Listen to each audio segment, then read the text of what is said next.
Now, you might be a wizard with a blending brush, a maestro of manicures, or hair coloring guru, and that's absolutely fabulous. But have you ever wondered how to truly elevate your artistry and watch your business blossom? Well, darlings, today we're diving into a topic that's crucial as a flawless foundation: the power of sales in the beauty industry.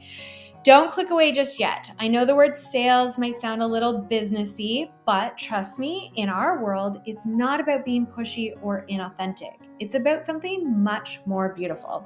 It's about connecting with your clients on a deeper level, understanding their desires, and confidently offering them solutions that make them feel absolutely radiant.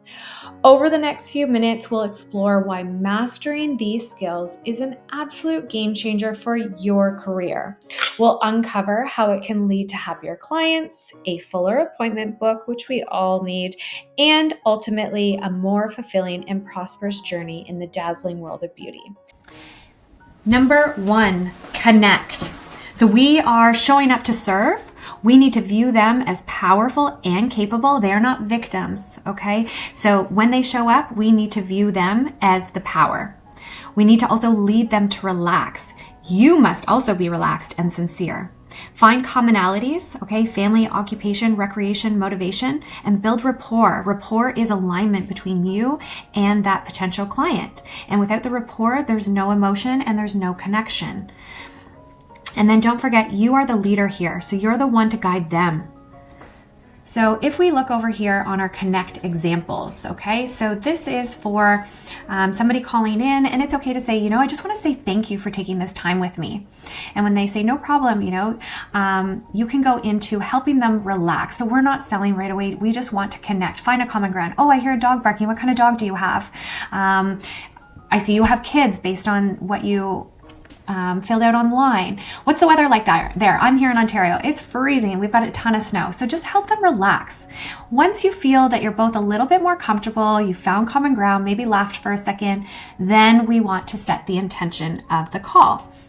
The intention is just telling them what they can expect. This will also help to relax them, that they're not just going through this call being led, that they understand what the next steps are. That for anybody is clarity, and clarity is power. So I would say something like, okay, so to get started, what I'd love to do here is to make sure I get clarity on why you called. So what works best to do that is to briefly explore what's happening for you right now, what's working, what's not, what you want to achieve from, let's say we're selling a beauty course, and what we can establish if I can help you get there. Sound good?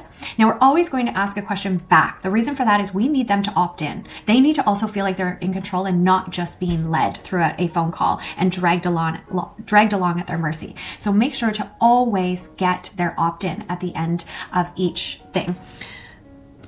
Number 2, we need to bridge from our question, from connect to problem. So now that we've already said, so does that sound good? They know the intent of the call. They say, yeah, absolutely. That sounds good. So tell me briefly about the background. Are you currently in the industry already? What do you currently do? Now you're going to tweak this for your service.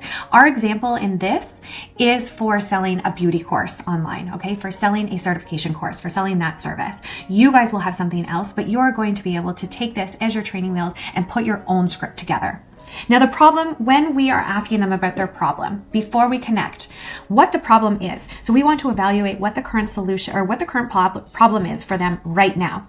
Why are they even on this call? Why did they call you? If you're a roofing company, do they just have a little hole in their roof? Do they have, no shingles? Is it just that time? It's been 30 years.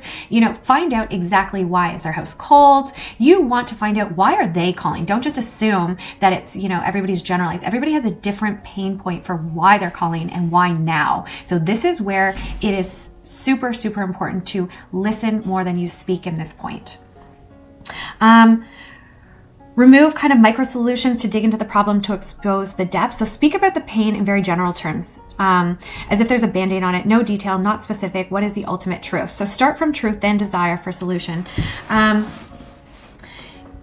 the problem as well, Don't forget about ripple effects. So what happens if they don't solve this, and why it's important to solve this now? Will it affect their health if the house is too cold, or their finances if they don't start in a new industry and supplement their income? Okay, so really, really get specific about their problem so that then we can talk about the consequences of not solving the problem. When you're actually in the call, when you're first starting, it's okay to have a pad of paper. Keep notes of exactly what they've said to you. So if somebody calls in and you say, so tell me what's not working right now. Why are you even on this call? What's going on? And they say, well, I'm actually not in the beauty industry, but I want to take a certification course to supplement income. I know their problem is that they don't have enough income. I'm going to write that down because I'm going to repeat it back to them. Okay. And I want to keep track of where we're at in the conversation. So I'll take little notes throughout the conversation. Then we're going to explore the problems. The problem is they don't make enough money. How does this affect you? What's going on? What's the biggest challenge in terms of not having enough money? Well, honestly, I can't even pay my mortgage right now. Or, Christmas is coming up and I need to make more. I want to give my kids a really good Christmas. I'm going to take notes of that. Their bigger issue here is pleasing their children. It's providing for their family. It's not just money. And this is where we start to actually unfold the problems in their life that they want to have solutions to. They're not just buying a course. They're now buying a new lifestyle. Know the consequences. So what happens if you don't fix this? And they're like, well, honestly, I might be on the verge of bankruptcy. Or if you're a roofing company and they're like, well, my heating bill is going up, which is super annoying. But also, my son keeps getting colds because it's so cold in the house through the night. And so his health is really important. And so, it's not that I have the money to fix my roof right now, but I kind of have to do it. So these are all consequences of why they're calling you. And if they don't fix it, we need to find out what that means. What's the bigger problem here that actually creates emotion? It's not that they want to fix their roof. It's that he wants to take care of his son who might get sick if it gets too cold in the house. These are the actual consequences that we want to talk about. Number 3, vision. What is the next best vision of themselves? So open a business, work for somebody else. So if we're selling the beauty courses, we're going to ask them, what's the best case scenario? You take this course. What do you want to do? Do you want to open a business? Do you want to work for somebody else? And have them tell you how it will impact their relationships, what they could do for others, for their husbands, for their clients, for their kids, their team. This is all very important. And start to vet how you can help and how you are a good fit at this point. So you can say, I've heard that you need to supplement income, obviously certification. I'm confident without a doubt that we can help you out. So that's not a problem. Have them explain how it would feel if they could eliminate this problem. So this brings us to the vision. So we need to bridge our question from before, from the problem to the vision. Okay, so now that we're clear on what's not working, let's look at what you do want. Let's say we eliminate blah, blah, blah, once and for all. What is that feeling for you? What does it look like? Let's say it's a roofing company. That one might be a little bit too intense, too personal. If somebody's calling to get a new roof. Okay, now that we're clear on what's not working, let's look at what you do want. If I could wave a magic wand and money wasn't an option, what type of roof would you want? There's metal roofs, there's shingles, there's this, there's that. What would it look like for you? If I could wave a magic wand, what's your perfect color on your house? And then specifically in detail, exactly, use words like that. How do you benefit? Who else benefits?